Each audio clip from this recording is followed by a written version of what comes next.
여러분의 오후를 확 뒤집겠습니다. 혼란의 시대, 분나는 국민의 대변자 정봉주입니다. 90일간의 대장정을 마무리한 박영수 특별검사팀이 어제 최종 수사 결과를 발표했습니다. 성의 없는 수사와 성과로 최고의 특검이란 찬사를 받았죠. 하지만 미완의 수사로 남게 돼 국민들께 고개 숙인 특검팀, 못다한 이야기가 많아 보였습니다. 그래서 어렵게 모셨습니다. 박영수 특별검사팀의 이전 특별수상을 모시고 특검 못다한 이야기, 뒷이야기에 대해서 말씀 나눈 시간 마련했습니다. 3월 7일 화요일 정봉주 품격시대 시작합니다.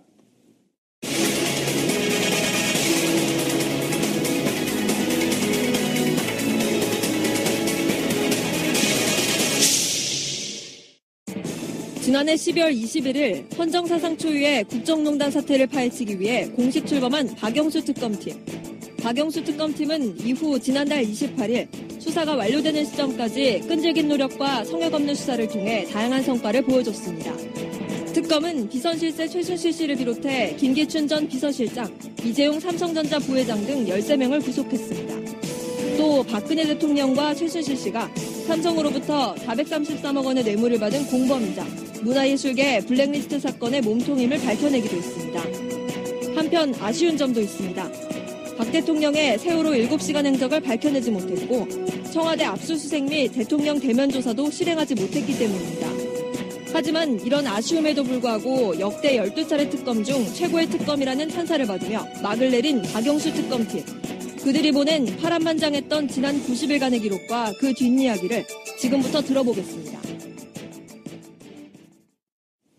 3월 7일 화요일 정봉주의 품격시대 첫 번째 이슈 들어갑니다. 90일간 쉼없이 달려온 박영수 특별검사팀이 어제 최종 수사 결과를 발표했습니다.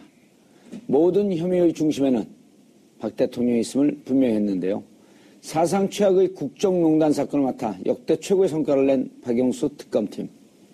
꼭 한번 만나고 싶다는 열화 같은 성원에 품격시대에서 어렵게 모셨습니다. 박영수 특검팀의 에이스 특별수사관, 박영수 특검의 오른팔 이정원 변호사 자리하셨습니다. 반갑습니다. 네, 안녕하십니까. 네, 이정원입니다. 딱 가오가 특별검사 같아요. 네. 자, 그리고 이제 물 빠질 때 됐죠. 헌재 특검 전문 변호사 노영 변호사님 자리하셨습니다. 네, 안녕하십니까. 예, 좀 아쉽죠. 아니요, 괜찮습니다. 물 빠질 때가 됐으니까. 네. 근데 어제 무슨 찌라시가 돌았다고요? 예, 어제 그 헌재 탄핵 그 결과와 관련한 찌라시가 하나 돌았는데요. 예.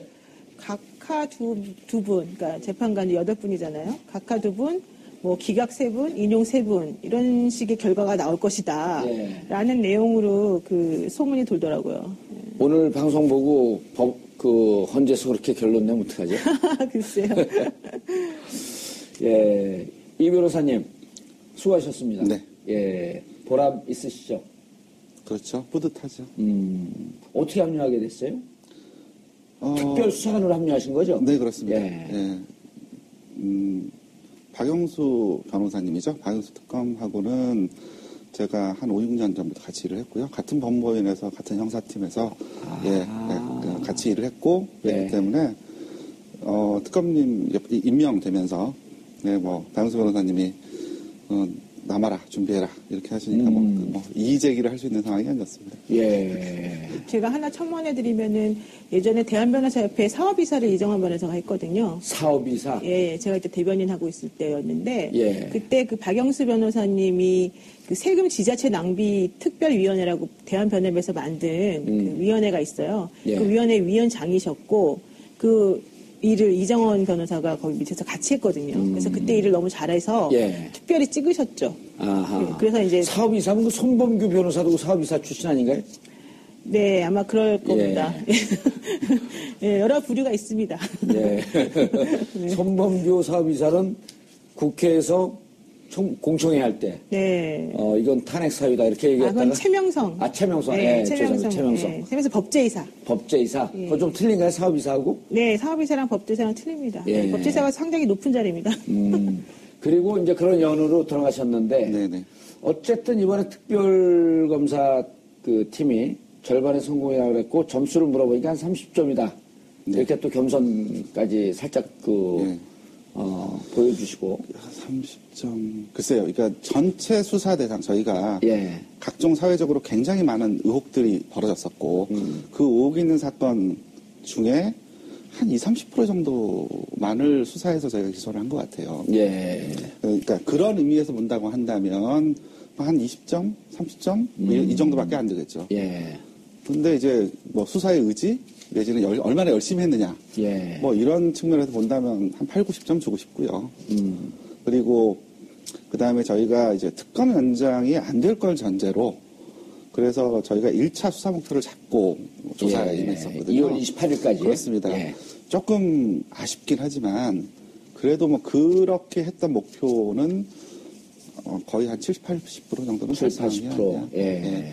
그렇지만 그럼에도 불구하고 그 우병우에 관련된 수사가 일부 미진했다는 부분, 그다음에 재산 관련된 조사들도 저희가 좀 여러 가지 그 제도적으로 미비된 부분이라든가 이에 있어서 완결하지 못했던 부분도 있고요.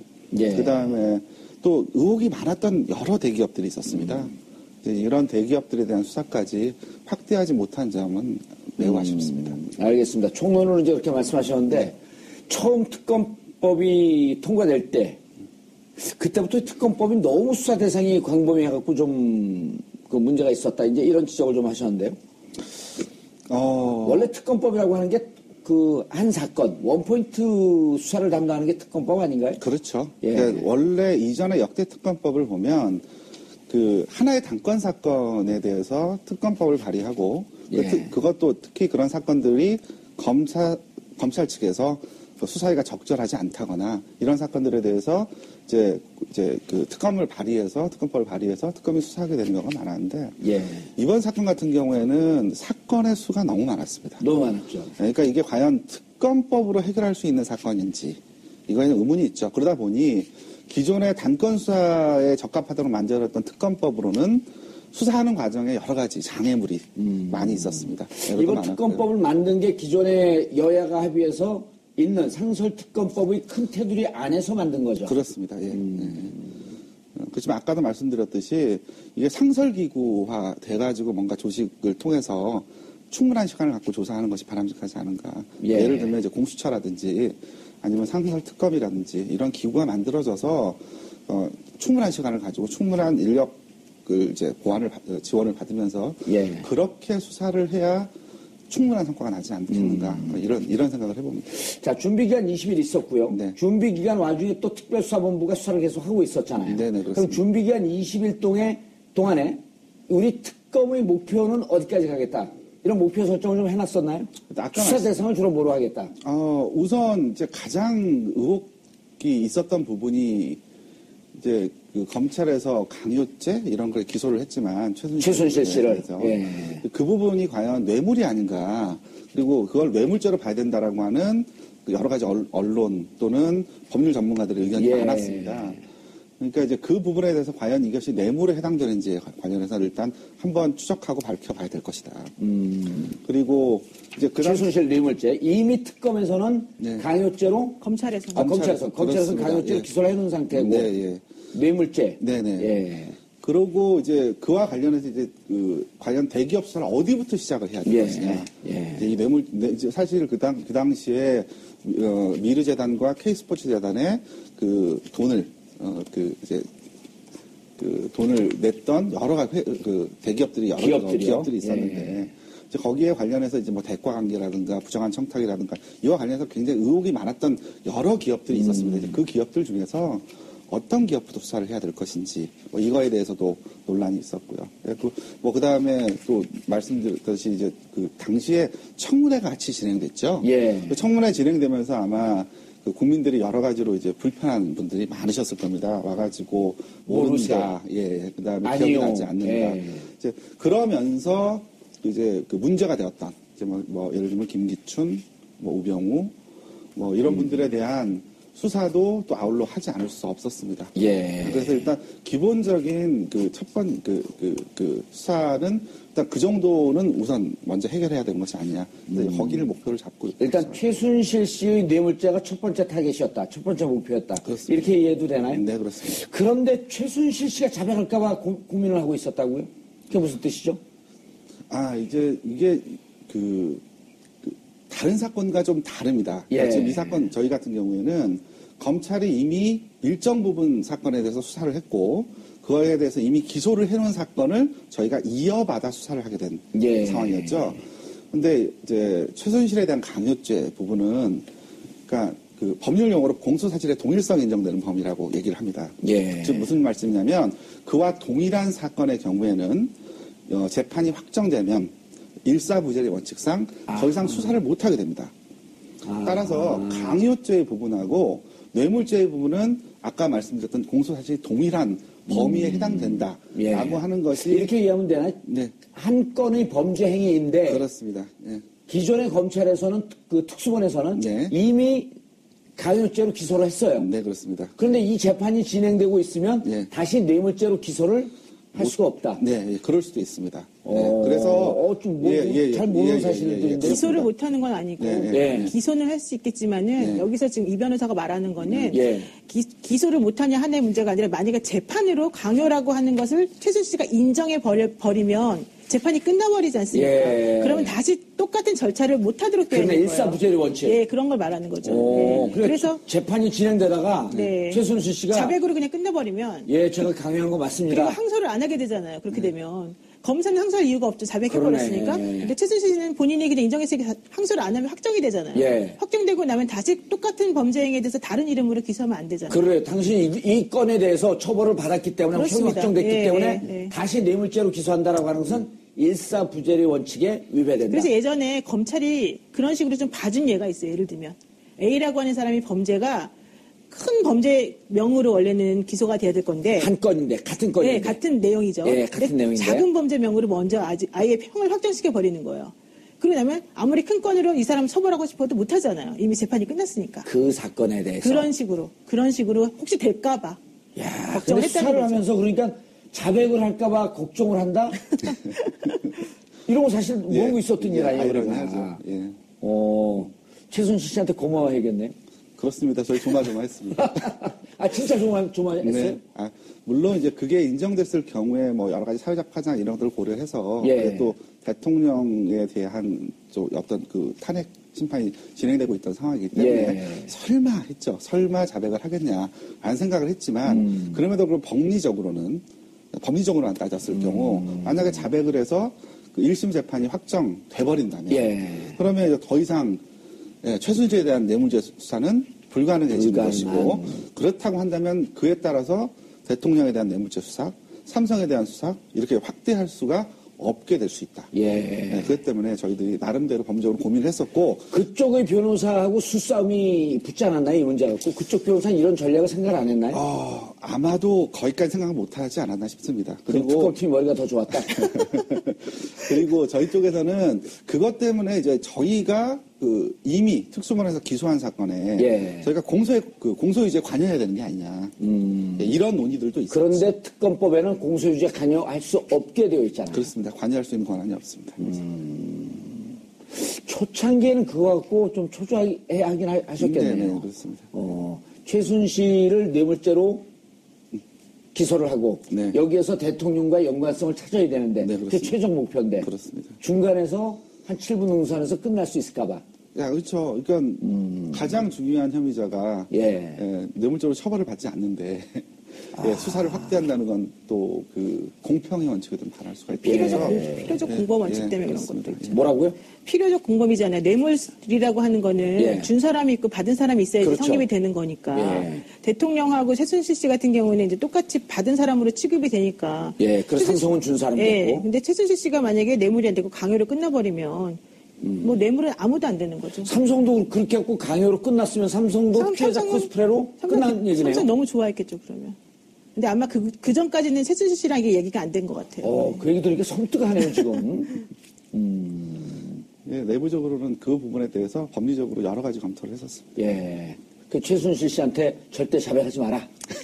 그런 운을 좀 띄워줬나요? 아니, 뭐, 얘기를 할 수 있는 상황이 아니었죠. 뭐, 불러도 안 나오는데. 그랬었죠? 계속 안 나왔고. 네. 그 다음에 이 특검법이 이제 전체적으로 전체 한번 좀 정리를 좀 하고 들어갔으면 좋겠는데. 네네.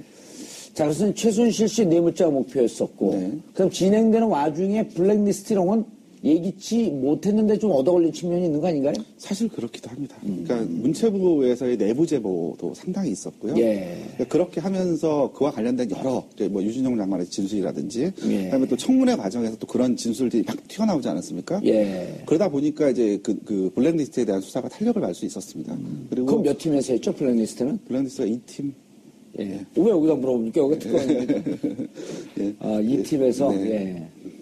그래서 이제 그 수사가 이렇게 진행이 그러니까 되다 보니까 어떤 문제가 생겼냐면, 그러면 이 부분은 혹시 특검의 수사 대상의 범위에 해당되느냐. 그러니까 특검법 2조에 보면 1호부터 15호까지 특검이 수사할 수 있는 대상 범위를 정해놨습니다. 정해놨죠. 그러니까 특검은 그 범위 이외의 사건을 조사를 못해요. 그리고 그렇게 수사한다 그러면 그 자체가 위법 수사가 되는 것이고요. 그걸 통해서 얻은 증거들도 증거 능력을 인정받기는 어렵습니다. 따라서 이게 실컷 수사를 해놨는데 이거 자체가 특검의 수사 대상이 아니라고 한다면 굉장히 곤란한 상황이 발생하는 거죠. 그 문제 갖고 김기춘 전 비서실장이 특검 수사 대상이 아닌데 왜 블랙리스트 수사하냐 하면서 구속영장 청구했을 때 항의를 했었잖아요. 네, 그렇습니다. 이의제기를 했었죠. 예, 그렇습니다. 그러니까 한번 기각되지 않았나요? 그러니까 원래 이전에 그 김기춘 기타 등등에 대한 그 압수수색 영장을 처음에 이렇게 신청을 했는데 일부 보정 요구가 나오든지 기각이 된 사례가 있습니다. 이제 그 이유를 봤더니 그 특검법 2조 15호에 보면 그 특검 수사 과정에서 인지된 관련 사건이 규정되어 있죠. 그러면 이 관련된 사건임을 소명하라 하는 것이 이제 그 영장 전담 판사의 요청이었고요. 그러다 보니까 그렇다고 한다면 이 관련의 범위가 어디까지인지 이제 그런 거에 대한 해석 문제가 생겼던 것이죠.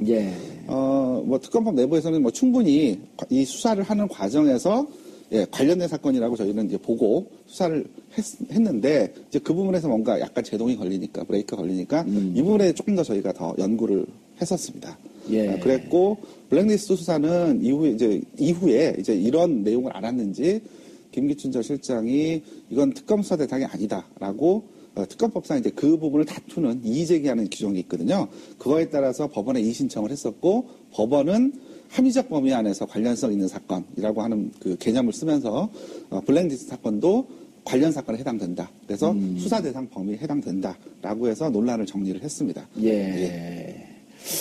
노 변호사님, 그 특별수사본부에서 넘기면서 너무 이제 이게 한 4개월이 한 400년은 흘러간 것 같아요. 너무 사건이 많아갖고. 네, 맞습니다, 진짜. 언제 수사했었는지 기억이 가물가물해요. 이 얘기 기억나세요? 정호성 비서관 핸드폰에서 녹음 파일이 나왔고, 음성 파일이 나왔고, 이 음성 파일을 서너 개만 들어봐도 깜짝 놀랄 것이다라고 하는 기사가 나왔는데 검찰은 부인을 했고. 네, 그때 그랬죠. 그때 10초만 들어보면은 뭐 대한민국이 난리 날 거다 이런 식으로 말했었었죠. 이 얘기가 사실이었나요? 아니면은 그냥 유머였었나요? 루머였었나요? 유머가 아니라 루머. 깜짝이야. 그런데 이제 그 관련되는 들어보셨어요? 들어봤습니다. 깜짝 놀랐어요, 10초 만에? 그러니까 그 뉴스가 너무 자극적으로 흐르다 보니까 사실 이제 아마 그게 사건 초기에 들었으면은 아마 덜 놀랐을 거예요. 그러니까 굉장히 많이 놀랐을 거예요. 사건 초기에 들었으면? 네. 근데 이제 사건을 저희도 조사를 하다 보면 그다음에 또 각종 뉴스라든가 언론에서 여러 가지 의혹들이 정말 이렇게 상상할 수 없는 그 의혹들이 이제 이렇게 제시가 되지 않았습니까? 또 일부는 또 사건의 상당 부분은 또 인정이 저희가 이제 확인하고 도움이 됐고요. 도움이 되기도 했고요. 그러다 보니까 이제 그게 이제 갈수록 이제 센데 적응이 된다고 그런가요? 나중에는 그 정도는 뭐 충분히 할 수 있겠다 하고 이렇게 쉽게 스무게 하더라고요. 하다가 이제 사실 특검 수사하면서 주말 촛불에 나오는 시민들의 숫자, 이 열기 이런 거 신경이 안 쓰이진 않았죠. 아무래도 신경이 안 쓰이진 않죠. 신경은 쓰입니다. 특히나 언론에서 또는 뭐 그 특검 앞에서 당장 이제 그 탄핵 찬반 시위가 벌어지거나 그건 이제 중반 넘어가서 1월 말 2월 초쯤이었었죠. 뭐 그렇게 된다고 하더라도 특검 쪽에 신경 안 쓸 수가 있나요? 밖에서 스피커로 계속 소리가 들리고 창문 열어놓지 못하고 당장 불편하니까. 특검 이 파견 검사, 특검보 이제 이 팀이 냉정하게 사건을 들여다봤을 거 아닙니까? 그런데 어쨌든 사람들이 모인 집단인데 11월 중순 이때쯤 되면 이제 100만이 넘었단 말이에요. 그 집회 나오는 분들이. 그분들이 언론을 보고 정말 이럴 수가 없다. 이게 나라냐라고 하면서 심지어는 대통령 하나 뽑아놨더니 무슨 편의점이냐 1+1이다. 이런 얘기까지 하면서 이제 거리 시민들이 쏟아져 나왔는데 수사 과정에서 정말 이럴 수가 있을까? 이렇게 공분을 느끼는 그런 사건들이 있었나요? 제가 이제 아무래도 특검에서 직접 수사를 또 담당했었고 관여했던 입장에서 구체적인 사실에 대해서 제가 사실 좀 말씀드리기가 좀 곤란합니다. 또 일부는 구체적인 사실을 말씀하시라고 나왔는데 또 일부는 아직 기소되지 않은 뭐 대통령도 그렇고 기소되지 않은 또 피의 사실이 될 수도 있고 이렇기 때문에 이제 뭐 말씀드리기가 좀 어려운 부분이 좀 있습니다. 알겠습니다. 다만 이렇게는 말씀드릴 수 있습니다. 지금 현재 기소되어 있는 사건보다 국정농단이든 각종 기업의 인사 그 농단이든 인사 개입이든 그런 것들은 매우 광범위하게 이루어진 것으로 특검을 확인하고 있습니다. 광범위하게.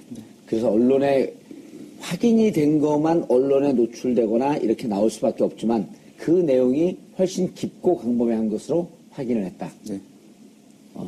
그럼 우리가 알고 있는 언론에 보도된 것보다도 훨씬 더 충격적이라는 얘기 아닌가요? 그런 부분들도 있죠. 근데 아까도 말씀드렸듯이 이제 그 부분 중에 저희가 이제 그걸 충분히 기소를 해서 입증을 해 재판에서 유죄를 받기 위한 그러니까 그거를 뒷받침하는 증거까지를 확보를 해야 그래야 저희가 이제 그걸 기소할 수 있지 않습니까? 기소 전까지는 그건 피의 사실이고요.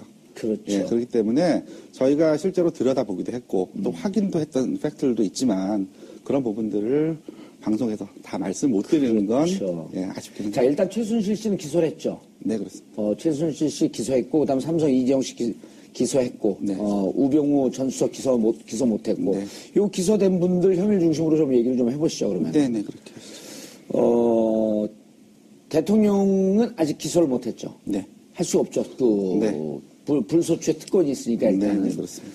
자, 최순실 씨 결국은 이제 이재용서부터 풀어나가야 되나요? 최순실 씨부터 풀어나가야 되나요? 전체 얘기를. 우선은 최순실 씨부터 풀어나가야 되지 않겠습니까? 최순실 씨가 삼성과 관계되어 있는 상태에서 433억 때문에 결국 이재용 씨가 구속이 됐잖아요. 그 과정에서 저쪽의 방어 논리는 우리는 강요다. 이게 앞으로 이제 재판 때도 계속 나올 거 아닙니까? 그리고 대가성 아니다 이거.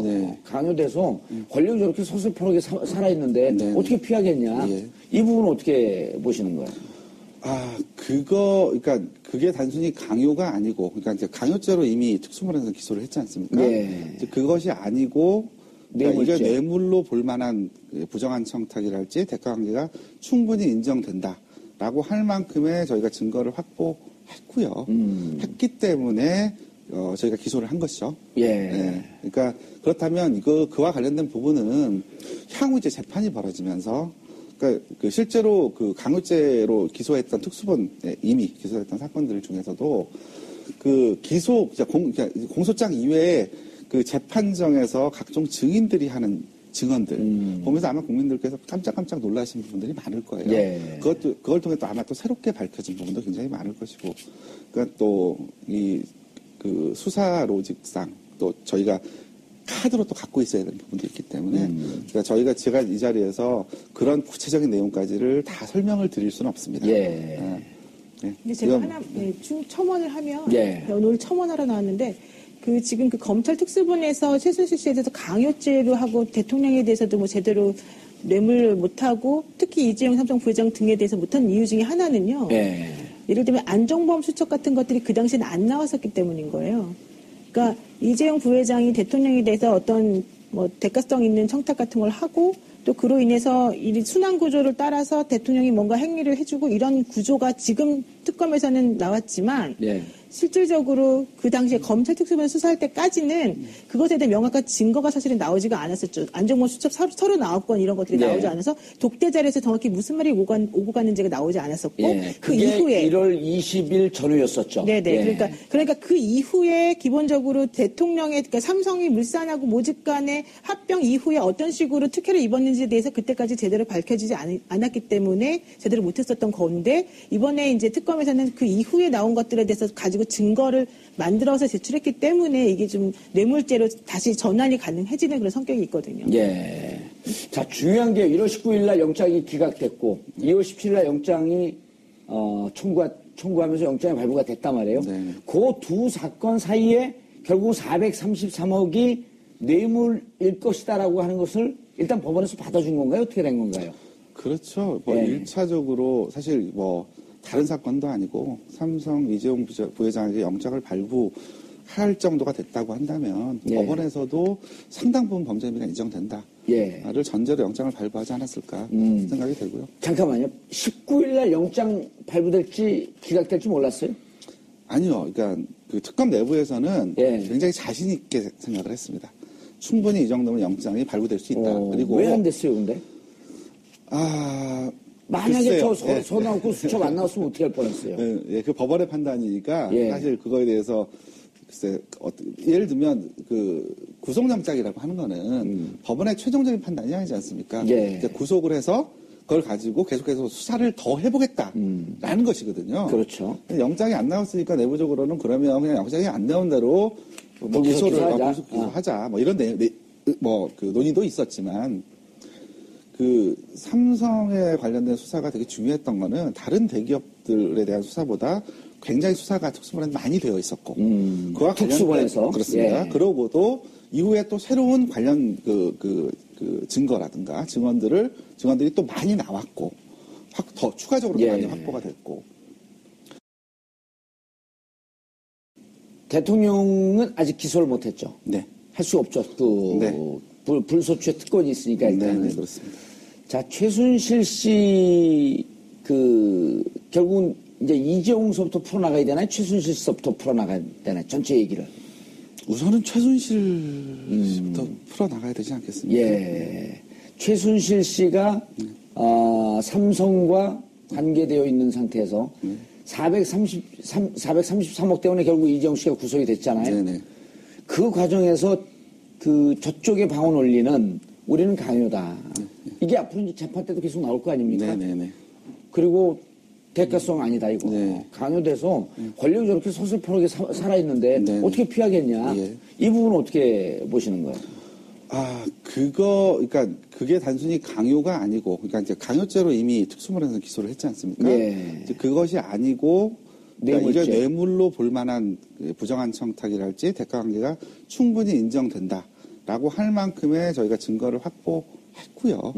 했기 때문에 저희가 기소를 한 것이죠. 예. 예. 그러니까 그렇다면 그와 관련된 부분은 향후 이제 재판이 벌어지면서 그러니까 실제로 그 강요죄로 기소했던 특수본에 이미 기소했던 사건들 중에서도 그 그러니까 공소장 이외에 그 재판정에서 각종 증인들이 하는 증언들 보면서 아마 국민들께서 깜짝깜짝 놀라신 부분들이 많을 거예요. 예. 그걸 통해 또 아마 또 새롭게 밝혀진 부분도 굉장히 많을 것이고, 그러니까 또 그 수사 로직상 또 저희가 카드로 또 갖고 있어야 되는 부분도 있기 때문에 그러니까 제가 이 자리에서 그런 구체적인 내용까지를 다 설명을 드릴 수는 없습니다. 예.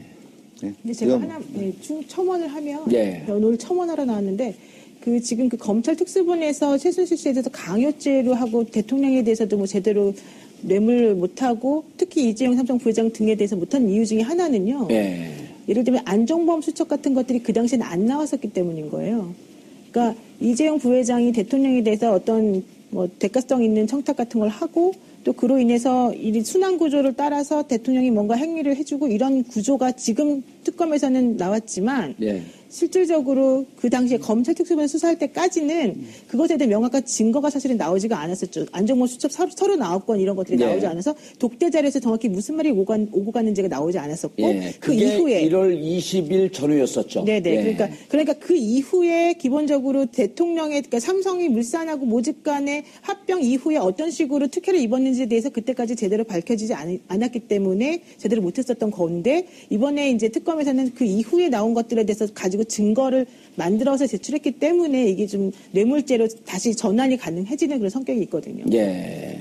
자, 중요한 게 1월 19일 날 영장이 기각됐고 2월 17일 날 영장이 청구하면서 영장이 발부가 됐단 말이에요. 네. 그 두 사건 사이에 결국 433억이 뇌물일 것이다라고 하는 것을 일단 법원에서 받아준 건가요? 어떻게 된 건가요? 그렇죠. 뭐 예. 1차적으로 사실 뭐 다른 사건도 아니고 삼성 이재용 부회장에게 영장을 발부할 정도가 됐다고 한다면 예. 법원에서도 상당 부분 범죄 혐의가 인정된다. 예. 를 전제로 영장을 발부하지 않았을까 생각이 들고요. 잠깐만요. 19일 날 영장 발부될지 기각될지 몰랐어요?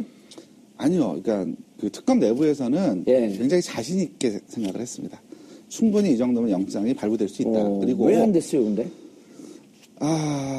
만약에 글쎄요. 저 서 나오고 수첩 안 나왔으면 어떻게 할 뻔했어요? 예, 그 법원의 판단이니까 예. 사실 그거에 대해서 글쎄 예를 들면 그 구속영장이라고 하는 거는 법원의 최종적인 판단이 아니지 않습니까? 예. 이제 구속을 해서 그걸 가지고 계속해서 수사를 더 해보겠다라는 것이거든요. 그렇죠. 근데 영장이 안 나왔으니까 내부적으로는 그러면 그냥 영장이 안 나온 대로 뭐 불구속 기소를 기소하자. 불구속 기소하자 뭐 이런 그 논의도 있었지만 그 삼성에 관련된 수사가 되게 중요했던 거는 다른 대기업들에 대한 수사보다 굉장히 수사가 특수본에는 많이 되어 있었고 그와 특수본에서 그렇습니다. 예. 그러고도 이후에 또 새로운 관련 그 증거라든가 증언들이 또 많이 나왔고 더 추가적으로 예. 많이 확보가 됐고 이런 이걸 통해서 전체적으로 이게 뇌물죄가 충분히 되겠다라고 하는 그 판단을 하고 그걸 통해서 이제 그 각종 증거들을 더 보완하지 않습니까? 예. 예, 그래서 전체적인 기업 수사, 특히 뇌물 수사에 대한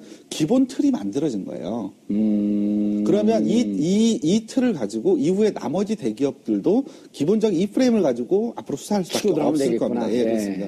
따라서 그런 틀을 전체적으로 만들다 보니까 시간이 많이 걸렸고요. 예. 또 혹시 그래서 뭐 앞단에서도 이제 그 1차 영장 기각되고 나서 뭐 다른 대기업 수사로 넘어가자는 등 뭐 이런 여러 가지 논의가 있었음에도 불구하고 특검 내부에서는 다시 영장을 치자. 예. 다시 좀 더 이렇게 단단하게 뭔가 우리가 여기서 그 영장이 기각된 것이 만약에 범죄 혐의가 충분히 소명되지 않은 것이라고 한다면 그것들을 보다 더 보완하고 예. 탄탄하게 준비를 더 해야 되는 것이 아니냐, 예. 수사를 더 해야 되는 것이 아니냐, 이렇게 돼서 이제 계속 더 수사를 하고 예. 영장 재청구를 하게 된 것이죠. 알겠습니다. 그런데 노 변호사님, 네. 헌재를 객관적으로 보는 입장에서 39건 수첩 안 나왔으면 어떻게 할 뻔했어요? 헌재를 특검을 아니 특검을 예, 아하 그러면 어하고 알아들으세요 그냥.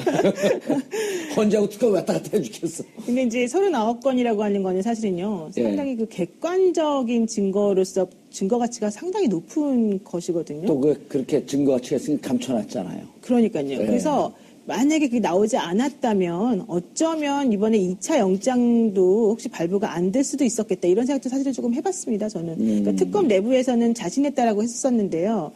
1차 영장 청구했을 때 기각이 된 것에 대해서 처음엔 납득을 못했다가 다시 심기일전해가지고 한 거거든요. 근데 박영수 특검이 어제 보도를 하면서 보고를 하면서 뭐라고 했느냐 하면은 어제가 아니라 지난번에 기자간담회를 하면서 했는데 뭐라고 말했냐면 1차 영장 청구했을 때 기각이 안 됐더라면 법원에 가서 재판하면 무죄 나왔을 가능성이 있다. 이렇게 말했거든요. 증거가 더 보완이 안 됐기 때문에 그러니까 만약에 오히려 잘 됐다. 그렇죠. 그래서 그 수첩이 없었다 그러면은 아마도 영장이 발부 안 됐을 가능성도 조금 있고 또 재판에 가도 특검이 그렇게 승소를 기대하지 못했을 가능성도 좀 있어 보이거든요.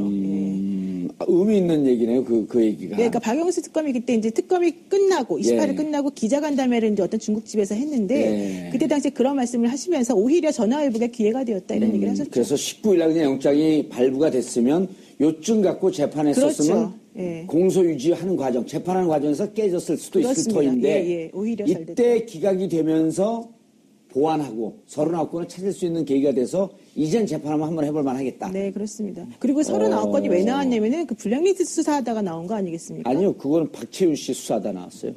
그건 제가 더 잘 알죠. 저기서 고개 끄덕거렸는데. 그래요? 아닌데 그 박채윤 씨 이렇게 된 거 아니에요? 19일날 기각되고 네. 조금 풀이 죽어갖고 탁 하고 뭐 소주 한 잔 마실까 그러려고 그랬는데 금주령 내려서 소주 못 마셨잖아요. 집에서 혼자 몰래 마셨어요? 말려 들어가지 마시고 제 질문에 대답해 주시죠. 술을 좋아하실 것 같은데. 솔직히 말씀드리면 혼납니다. 아니 그래서 그때 정황이 19일날 기각된 다음에 그날 아침 7시에 회의를 했다고 하지만 언론에 나와 있는 건 특검 내부에서 고성이 오갔다. 이런 얘기가 있었거든요. 내부에서 왜 미르 K 스포츠 재단 돈까지 다 이 뇌물로 해갖고 이거 기각되냐. 그냥 저쪽 코레스포츠, 비덱스포츠에 쏴준 78억만 하지. 이런 논의와 이거 다 했었어야 되는 논의와 양쪽이 부딪혔다 그러는데 그건 사실인가요? 여기서 이제 고성이 오갔다는 말씀은. 예. 커피를 타오냐 안 타오냐 이것 때문에 고성이 오간 거예요?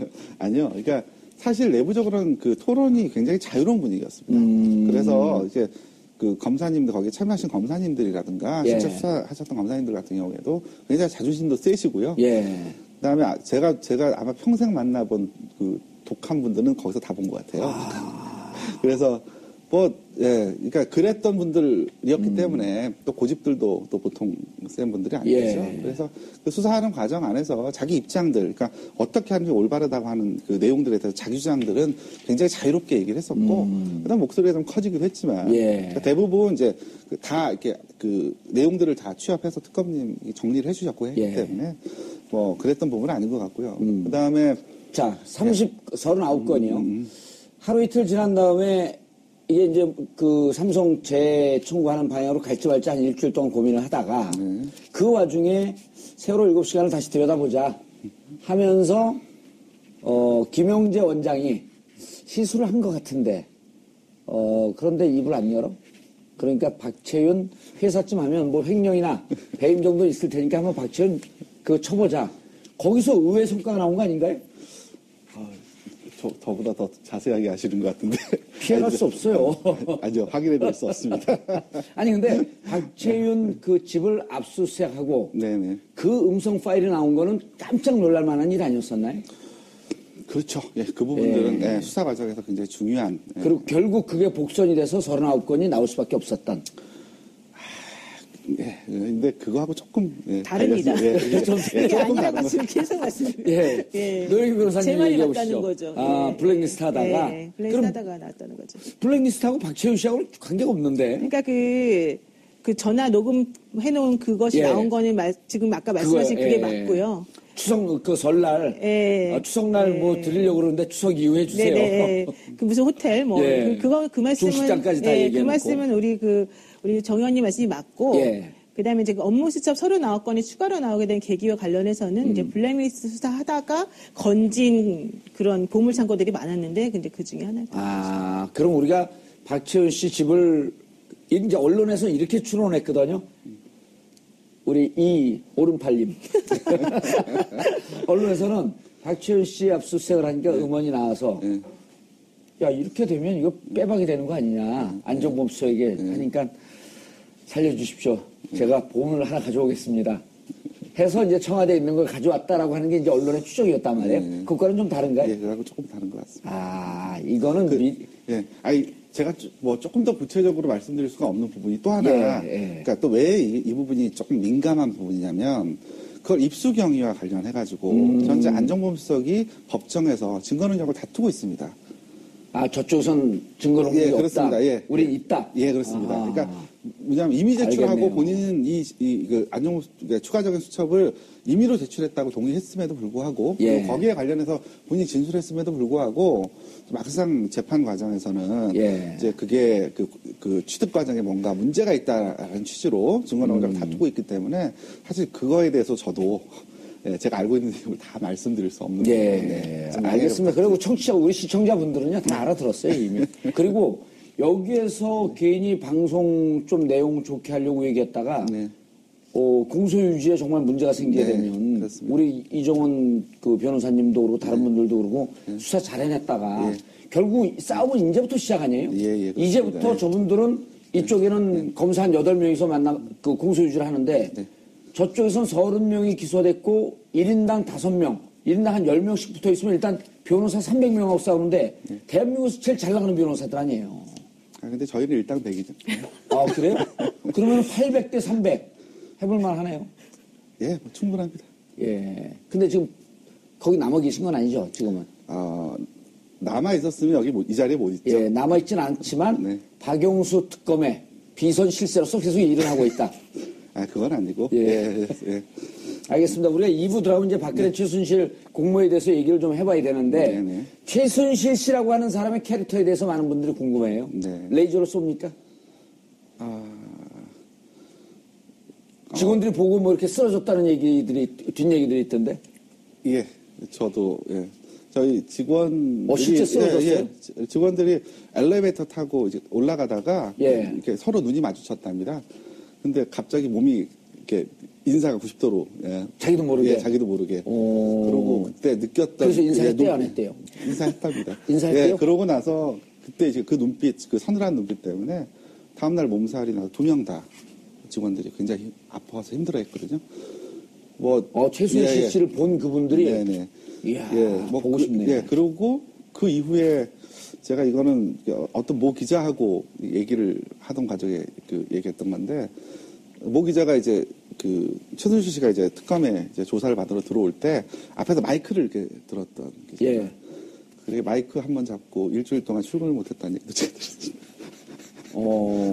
그런 기운이 있을 것이다. 혹은 아버지 때부터 사이비 종교라고 하는 이런 선입견 때문에 그런 건 아닌가요? 그건 제가, 이거 뭐 과학적으로 설명할 수 있는 부분은 아닌 것 같고요. 그냥 이렇게. 그냥 그런 일이 있었다. 이렇게 서로 돌아가면서 우스갯소리로. 근데 본 분들이 서늘한 기운이 느껴진다 이런 얘기들은 해요? 네, 본인들은 그 얘기를 하더라고요. 최순실 씨 보고 싶죠? 한번 만나보고 싶네요, 진짜. 아니, 우리 노영희 변호사님은 그렇게 따뜻한 기운이 느껴지는데. 정말요? 그러면 빨간 옷 입었잖아요. 아닌 것 같은데. 무슨 당하고 특별한 관계가 있으신가요? 저도 한번 사봤습니다, 옷을. 최순실 씨하고, 장시호 씨. 이런 내용도 좀 궁금한데, 재판 과정에 이렇게 오다 가다가 두 분이 만났잖아요. 가급적이면 그래도 이렇게 서로 스치지 않도록 저희가 배려를 했죠. 배려했는데 어쨌든 재판장 헌재에서도 만나고 만났단 말이에요. 그럴 수 있죠. 장시호 씨는 이제 우리가 방송에서도 특급 도우미, 특급 귀요미. 이 이제 언론에 나왔던 표현이에요. 저희가 만든 게 아니고. 실제 수사하는데 많이 도움이 됐나요? 예, 실제 수사하는데 도움이 많이 됐습니다. 그리고 성격도 굉장히 밝고요. 지나가는 모든 사람들한테 아주 웃으면서, 활짝 웃으면서 즐겁게 인사를 많이 했고요. 그 다음에 그러니까 사실 특검에서 조사받는 모든 피의자에 대해서 사실 본인들이 원하면 웬만하면 저희 쪽에서 다 배려를 해줬습니다. 아까 말씀드렸던 그건 제가 법무부 자주 다녀와봐서 잘 사실 압니다. 누구든 아이스크림을 사달라고 했으면 저희는 사줬을 겁니다. 근데 거기 조사받으러 오신 분들이 쉽게 그런 말씀 잘 못하시거든요. 근데 장시호 씨 같은 경우는 뭐가 먹고 싶고 뭐 좀 사다 주시면 안 돼요? 이렇게 해맑게 웃으면서 얘기하니까. 그럼 그걸 예비비에서 사줬나 아니면 개인 돈으로 사줬나? 다 개인적으로.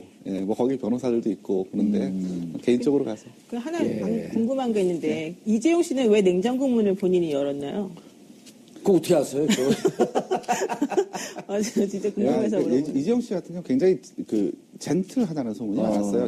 제가 직접 조사를 해본 건 아니기 때문에. 냉장고 열어서 뭘 먹는 거 절도죄 아니에요? 추가되는 거 아니에요? 이게 묵시적 승인이라고 있습니다. 양해에 대면 괜찮습니다. 그러니까 저희가 이제 필요하시면 냉장고에 음료수 있으니까 드셔가면서 하시라고 말씀을 드리거든요. 조사하는 과정을.